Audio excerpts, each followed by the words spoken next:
Hello and welcome back to another video. Today I'll be talking about the history of money.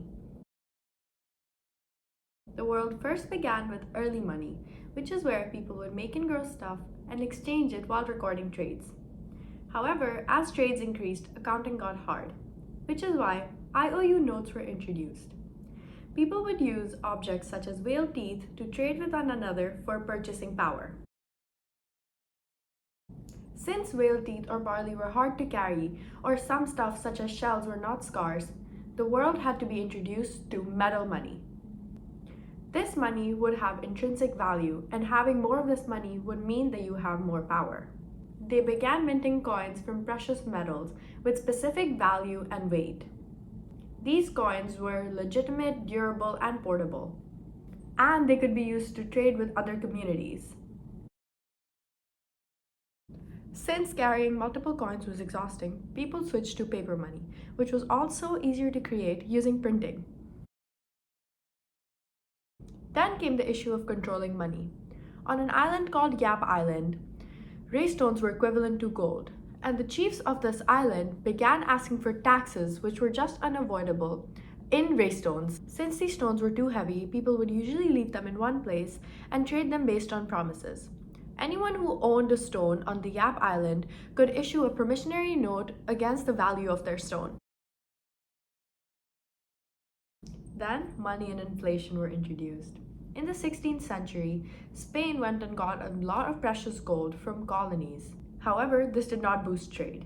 Instead, traders increased the prices of the goods they provided to match the purchasing power. Hence, those who had just received this new gold did not benefit, and those who did not receive this new gold were worse off. The only people who were better off were the people who were in debt, whose debt was now smaller.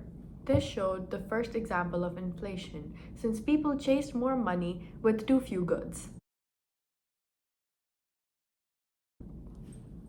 Now, since Spain was taking metals from other colonies, international money was a thing. And since this was happening at the same time as the American War of Independence, the Britishers made a rule for the Americans that they would have to pay taxes in pounds and that it was illegal for them to print their own money.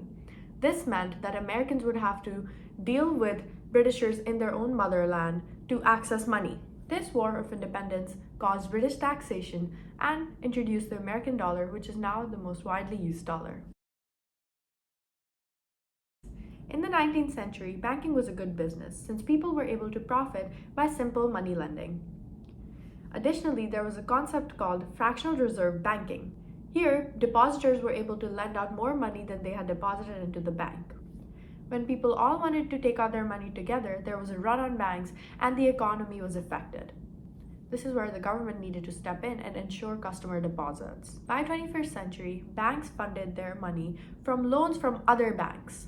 An example of a run on a bank was in 2007 when banks did not have enough money to pay out, but this was beyond just one bank. Number 8 is saving the banks. To avoid economic recessions like the one in 2007, governments have created two new types of money: inside money and outside money. Inside money is created by banks and is within the banking system.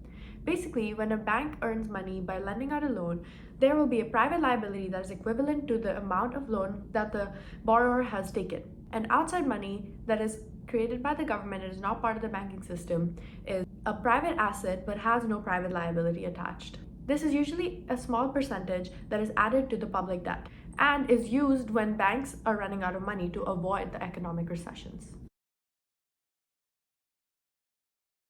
Number 9 is the power of money. Since we don't use gold anymore, which did have intrinsic value, and have switched to dollars, especially USD, which does not have any intrinsic value, you may wonder, why does it retain its value? This is because a lot of the world holds its wealth in the USD and has faith in the USD value. Number 10 is the future of money. It is predicted that in the future, coins and paper money will only take up 2% of the world's transactions, and the rest will be taken over by technology. This includes credit cards, electronic banking, and other digital currencies such as Bitcoin or other cryptocurrencies. That is all for today's episode. Thank you for watching. Bye!